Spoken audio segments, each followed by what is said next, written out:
இன்றைக்கி வந்து பார்த்திங்க அப்படின்னா ஒரு சூப்பரான ETF ஃபண்டை பற்றி பார்க்க போகிறோம். ETFங்கிறது என்ன அப்படின்னா எக்ஸ்சேஞ்ச் ட்ரேடட் ஃபண்ட். இதை பற்றி நம்ம வீடியோ ஆல்ரெடி போட்டிருக்கோம், பட் இருந்தாலும் வந்து எக்ஸ்பிளைன் பண்ணுறேன். ஸோ இப்போ நம்ம போயிட்டு வந்து பார்த்திங்கன்னா இண்டெக்ஸ் கேள்விப்பட்டிருக்கலாம். அதில் வந்து 50 ஸ்டாக் 100 ஸ்டாக் இருக்கும்ல. ஸோ இண்டெக்ஸ் மியூச்சுவல் ஃபண்டில் போடாமல் அதே ஸ்டாக்ஸை வந்து பார்த்திங்க அப்படின்னா ETF மூலயமாவே நம்ம வந்து பை பண்ணலாம் ஃப்ரெண்ட்ஸ். ஓகேங்களா? ஸோ இன்றைக்கி நம்ம பார்க்க போகிற ETFோட நேம் வந்து பார்த்திங்க அப்படின்னா Nifty EV and new age automotive அப்படின்னு கொண்டு வந்திருக்காங்க. தீம் பேஸ்டு வந்து கொண்டு வந்திருக்காங்க ஃப்ரெண்ட்ஸ். முன்னாடிலாம் வந்து பார்த்திங்கன்னா இண்டெக்ஸ் பேஸ்டாக கொண்டு வருவாங்க. நிஃப்டி 50ல், நிஃப்டி 100ல், நிஃப்டி 500 அதேமாரி கொண்டு வந்துக்கிட்டே இருப்பாங்க. ஸோ இப்போ அதிகமாக வந்து பார்த்திங்க அப்படின்னா தீம் பேஸ்டு கொண்டு வரதுனால வந்து பார்த்திங்கன்னா அதிக பேருக்கு வந்து ரொம்ப பிடிச்சிருக்கு ஃப்ரெண்ட்ஸ்.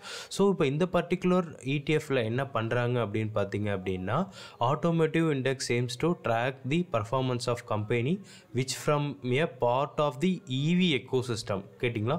EV ecosystem அதேமாரி நியூ ஏஜ் ஆட்டோமோட்டிவ் வெஹிக்கிள் வந்து இதெல்லாம் வந்து டெக்னாலஜி ரிலேட்டடாகவும் நியூ ஏஜ் ஆட்டோமோட்டிவ் வெஹிக்கிள் ரிலேட்டடாகவும் இருக்கோ. ஸோ அந்த ஸ்டாக்கு எல்லாமே வந்து பார்த்திங்க அப்படின்னா இந்த ETFல வந்து பார்த்திங்க அப்படின்னா இன்வெஸ்ட் பண்ணுறாங்க. ஓகேங்களா? இது வந்து பார்த்திங்கன்னா இந்த இண்டெக்ஸ் பேஸ் டேட் வந்து பார்த்திங்க அப்படின்னா ஏப்ரல் 2018 அதுக்கப்புறம் வந்து பார்த்திங்கன்னா இவங்க ஃபார்ம் பண்ணுறது பார்த்திங்கன்னா நிஃப்டி 500க்குள்ளார இருக்கிற கம்பெனியை வச்சு வந்து ஃபார்ம் வந்து பண்ணுறாங்க ஃப்ரெண்ட்ஸ். ஓகேங்களா?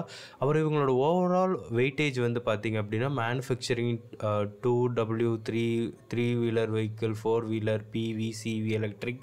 ஸோ இது எல்லாமே வந்து கொண்டு வராங்க. ஓகேங்களா? இது ஃபுல்லாகவே வந்து நம்ம பார்க்கலாம். ஸோ இப்போ இதில் வந்து என்னென்ன ஸ்டாக் இருக்குங்கிறத நம்ம வந்து பார்த்துடலாம் குயிக்காக. இப்போ வந்து பார்த்திங்கன்னா இப்போது இதில் வந்து பார்த்திங்கன்னா ஆல்மோஸ்ட் வந்து ஒரு 33 ஸ்டாக்ஸ் இருக்குது. ஸோ நம்ம 33 ஸ்டாக்லேயே கொண்டு போயிட்டு எல்லா ஃபண்டும் போட்டுகிட்டே இருக்க முடியாதுல்ல. ஸோ நம்ம டேரெக்டாக அந்த ETFலேயே வந்து போட்டுட்டோம் அப்படின்னா ஆட்டோமேட்டிக்காகவே இதில் பாருங்கள் ஏகப்பட்ட இண்டஸ்ட்ரீஸும் வந்து பார்த்திங்கன்னா காம்பினேஷனாக இருக்குது. நம்ம பார்த்திங்கன்னா அமரா ராஜா பேட்டரி தெரியும், பேட்டரி வந்து மேனுஃபேக்சரிங் பண்ணுறாங்க. Ashok Leyland, Bajaj auto, one of the biggest automobile company. அதுக்கப்புறம் பார்த்திங்கன்னா Eicher motors, KPI technology, Jupiter wagon. So இதுமாரி வந்து பார்த்திங்கன்னா எல்லாமே இருக்காங்க பாருங்கள். Ola electronic, Motherson Sumi, TVS motor, Tata Elxsi. So இவங்க எல்லாமே EV ப்ளஸ் டெக்னாலஜி ஓரியன்டாக இருக்கிறதுனால இவங்க வந்து பார்த்திங்கன்னா இந்த ETFை கிரியேட் பண்ணி இதில் வந்து இன்வெஸ்ட் பண்ணுறாங்க friends. So as on today வந்து 2 ETF தான் லிஸ்டட் ஆகிருக்கு. 2 இஷ்யூவர் தான், 2 AMC.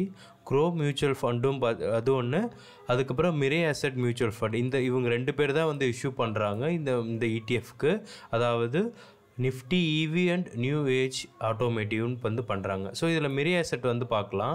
ஸோ இது வந்து பார்த்திங்கன்னா ஜூலை மந்த் வந்து லான்ச் பண்ணியிருக்காங்க. அதுக்கப்புறம் கொஞ்சம் நல்லா மேலே போயிட்டு நல்லா கீழே இறங்கியிருக்கு. இப்போ வந்து பார்த்திங்கன்னா ஒரு சப்போர்ட் லேயரை வந்து இருந்திருக்கு ஃப்ரெண்ட்ஸ். சப்போர்ட்லேருந்து கொஞ்சம் ரெக்கவரி ஆகுது.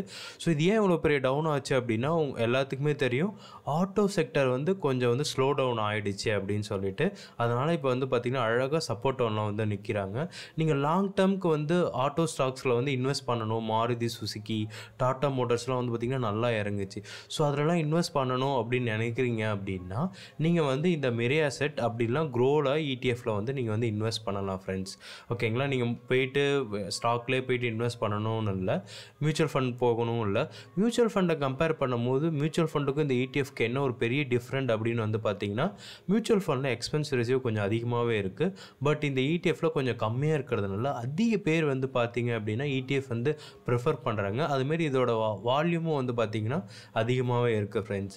ஸோ நீங்கள் இதை பார்த்துட்டு ஆட்டோமேட்டிவ் இதில் வந்து இன்வெஸ்ட் பண்ணணும்னு பிளான் பண்ணுறீங்க அப்படின்னா நீங்கள் இந்த ETFை வந்து ரெஃபர் பண்ணி செக் பண்ணிவிட்டு உங்களுக்கு இன்ட்ரெஸ்டடாக இருந்தால் நீங்கள் இன்வெஸ்ட் பண்ணணுன்னா பண்ணுங்கள் ஃப்ரெண்ட்ஸ்.